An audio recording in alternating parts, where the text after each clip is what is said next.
You've been doing push-ups your entire life, and your body has almost nothing to show for it.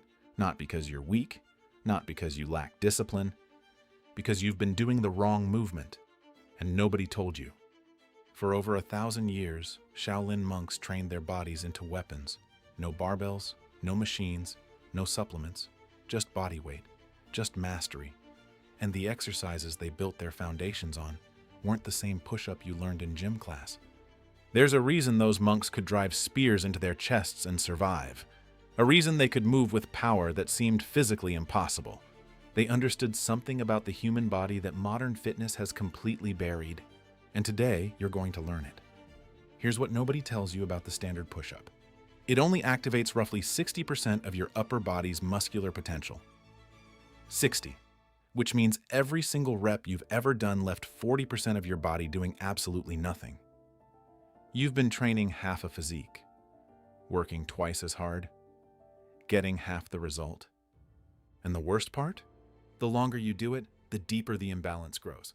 One side gets stronger than the other. Your serratus, the muscle that gives fighters that shredded ribcage look, the one that actually controls how your shoulder blade moves, stays completely dormant. Your triceps never reach full extension. Your rotational core, the engine behind every punch, every athletic movement, every moment of real-world power, never gets trained at all. You build a body that looks okay in a mirror, but falls apart the moment it's actually tested.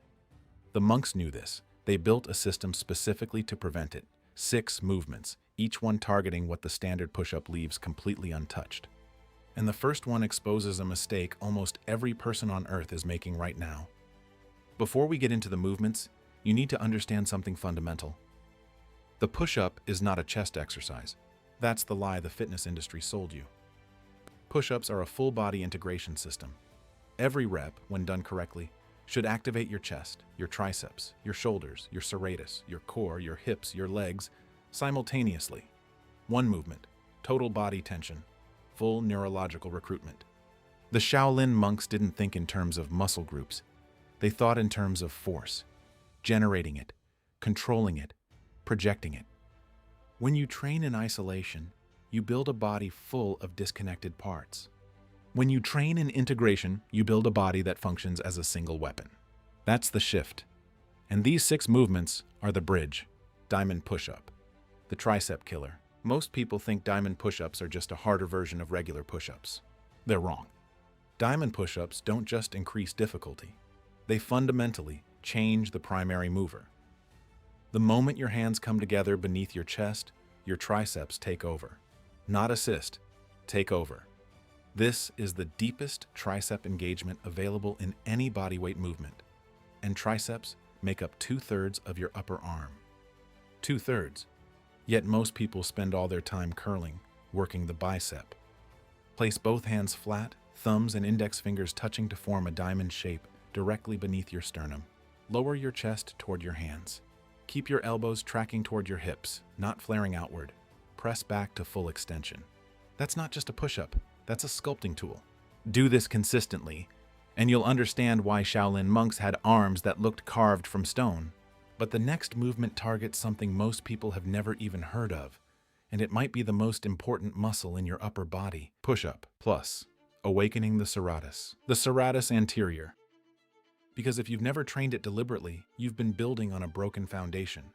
The serratus is the muscle that wraps around your rib cage just below your armpit. It controls scapular stability, meaning it controls how your shoulder blade moves. Every pressing movement, every pulling movement, every overhead movement, every punch you'll ever throw runs through the serratus. When it's weak, injuries happen. Shoulders fail, posture collapses, power leaks. When it's strong, everything changes. The push-up plus activates it directly. Here's how. Perform a standard push-up, reaching full extension at the top. Then, this is everything. Push your upper back further toward the ceiling. Protract your shoulder blades. Round your thoracic spine slightly upward. Hold for 1 second. That final push is the plus. That's the serratus contracting. Most people have never felt that muscle fire in their lives. You will after the first rep. Pike push-up. Building shoulders like a warrior. The standard push-up barely touches the deltoids. You want shoulders that visually dominate a room? That fill a shirt from every angle? You need vertical pressing. And without a barbell, the pike push-up is the closest thing to a military press your body weight can offer. Form a downward dog position, hips high, hands shoulder width. Your body forms an inverted V. Lower the top of your head toward the floor between your hands. Press back up through your shoulders. The angle changes everything. Your deltoids are now the primary movers. This is how ancient monks built overhead strength without a single piece of equipment. This is how monks developed the pressing power to hold full body positions that defy what most people believe is physically possible. Mastery of this movement is the gateway to the handstand push-up, and mastery of that movement puts you in a category of less than 1% of people alive. The next movement, though, this one builds something invisible, something that most people never train, and its absence is why most people's bodies break down in their 40s. Spider-Man push-up, rotational core power. Your core is not your abs. Let me say that again. Your core is not your abs. Your abs are a small piece of a larger system. True core strength is rotational, the ability to generate and resist force in 3 dimensions. It's what separates athletes from people who just look like athletes. The Spider-Man push-up trains exactly that. Start in a standard push-up position. As you lower your chest toward the ground, drive one knee toward the same side elbow in a slow, controlled arc. Return the leg as you press back up. Alternate sides. Feel what happens. Your obliques ignite. Your hip flexors lengthen under load. Your entire midsection has to stabilize a moving system. That's not just a push-up. That's a full rotational core exercise embedded inside a pressing movement. Archer push-up, eliminating imbalance. Here's an uncomfortable truth. One of your arms is significantly stronger than the other, and every bilateral push-up you've ever done has been compensating for that, secretly reinforcing the imbalance, making your weak side progressively weaker. The Archer push-up ends that.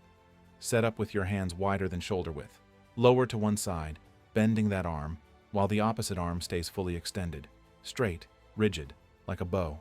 Your body shifts laterally as you descend. Press back through the working arm. This is a unilateral movement disguised as a bilateral one. Each side works independently. Each side has to own its rep. There's no compensation, no hiding. This is the movement that reveals your real strength and builds it symmetrically. Every repetition honestly reveals where your real strength lies and helps you build both sides evenly. But real strength isn't built by a single exercise. It's built by what you do over and over again. The Shaolin monks understood that better than almost anyone. They didn't constantly search for new workouts.